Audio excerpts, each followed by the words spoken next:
భారీ బడ్జెట్ సినిమాలతో భారతీయుడు సినిమా స్థాయిని పెంచిన శంకర్ యంగ్ జనరేషన్ ఆడియన్స్ ను మెప్పించడంలో మాత్రం ఫెయిల్ అయ్యారు. 2010లో వచ్చిన రోబో తర్వాత ఇది శంకర్ రేంజ్ సినిమా అనే స్థాయిలో ఒక్క హిట్ కూడా రాలేదు. అయినా శంకర్ మాత్రం అస్సలు తగ్గటం లేదు.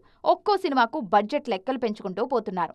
భారతీయుడు 2, గేమ్ చేంజర్ సినిమాలు వందల కోట్లతో నిర్మించిన మినిమం వసూళ్లు కూడా సాధించలేకపోయాయి. ఈ పరిస్థితుల్లో శంకర్ నెక్స్ట్ సినిమా ఇబ్బందుల్లో పడింది. గేమ్ చేంజర్ ప్రమోషన్స్ లోనే వేల్పరి నవల ఆధారంగా సినిమా చేస్తున్నట్టుగా ప్రకటించారు శంకర్. కానీ ఇప్పుడు ఆ సినిమాను పట్టాలెక్కించడమే కష్టంగా మారింది. భారతీయుడు 3 పనులు పూర్తి చేస్తే తప్ప మరో మూవీ స్టార్ట్ చేయడానికి వీల్లేదని నిర్మాణ సంస్థ పట్టుబడుతోంది. అదే సమయంలో బడ్జెట్ విషయంలో ప్రొడ్యూసర్స్, శంకర్ మధ్య వివాదం కొనసాగుతోంది. ఈ పరిస్థితుల్లో భారతీయుడు 3 పనులు పూర్తయ్యే పరిస్థితి లేదు. శంకర్ మాత్రం ఇవేవీ పట్టించుకోకుండా భారతీయుడు 3 నిర్మాతలకు 3 నెలల డెడ్ లైన్ పెట్టారు. ఈలోగా సినిమా విషయంలో నిర్ణయం తీసుకోకపోతే తాను మరో ప్రాజెక్టును పట్టాలెక్కిస్తానని చెప్పారు. ఇప్పుడున్న పరిస్థితుల్లో శంకర్ అంత ధైర్యం చేయగలరా? ఒకవేళ శంకర్ ధైర్యం చేసినా మరోసారి ఆయన్ను నమ్మి 100 కోట్లు ఖర్చు పెట్టే నిర్మాత దొరుకుతారా? ఈ విషయంలో క్లారిటీ రావాలంటే మరికొద్ది రోజులు వెయిట్ చేయాల్సిందే.